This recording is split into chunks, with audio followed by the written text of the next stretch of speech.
ऋषिवरमानस हंस चराचर जनन स्थिति लय कारणभो साम्ब सदा शिव शम्भो शङ्कर शरणं मे तव चरणयुगम् अन्तःकरणविशुद्धिं भक्तिं च त्वयि सतिं प्रदेहि विभो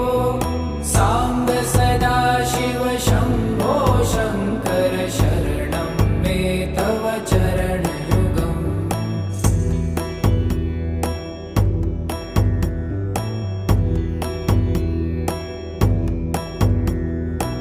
करुणावरुण